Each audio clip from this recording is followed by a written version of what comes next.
B was like a second father to me. I completely loved him, completely trusted him.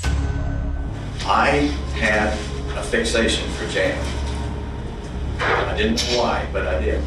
Robert Burstall had gone to California to go to a clinical psychologist who would help him overcome this obsession with Jan.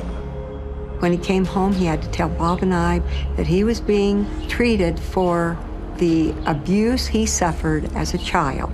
He said to me, Bob, part of my therapy is to just spend some time alone with your daughters. Would you mind? And I said, well, no. I said, oh, I trust you. After Jan had gone to bed, he just lay down by her. Neither one of us were comfortable with him doing it, but it was part of his therapy. He was molesting her. He would always give her vitamins and stuff for her allergies when in fact we determined later through our investigation that he's given her sleeping pills and to make his job a lot easier. I never had an inkling that he had sexual designs on Jan. We weren't really sure even then what a child molester was.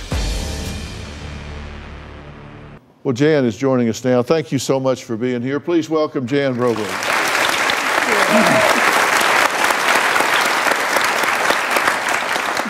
Jan, you touched a lot of lives when you were here before and were so candid about everything, and I really wanted you to back congratulations on the documentary, and it's touched so many lives. I mean, it's been a huge success on Netflix, and it is such a courageous tale, so congratulations on that. Thank you so much.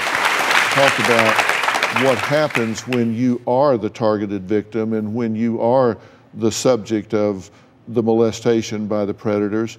It changes you in a major, major way, and it's not something that's going to fix itself without a lot of work, and that's why I wanted you to be here to talk to Savannah, because you understand what she's having to deal with, right? I do. I completely understand her. I know where she's been, and I also can see where she's going. Right. And I realized how angry I was with my parents, and it hit me later. The wonderful thing about my mother was that she was a listener. She had gone back to school to become a social worker because I think she felt so much guilt and anguish and pain over her part. And so she had worked with foster care and placing kids in foster care and adoptions. And I remember she never ever tried to play my therapist or a counselor or a social worker. She was just a listener. And I think that was so key for my healing, is that I was so deeply listened to by both parents who were great communicators.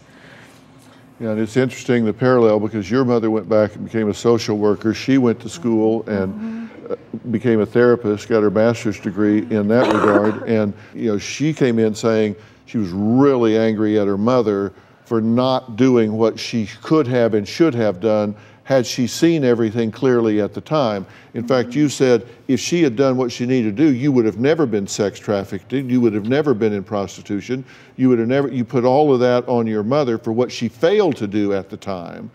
I think you then come to a point where I came to, where I realized my parents also were limited in what they knew and that they didn't understand, and that I knew I wanted to forgive them and I wanted to build a relationship with them, and luckily that happened.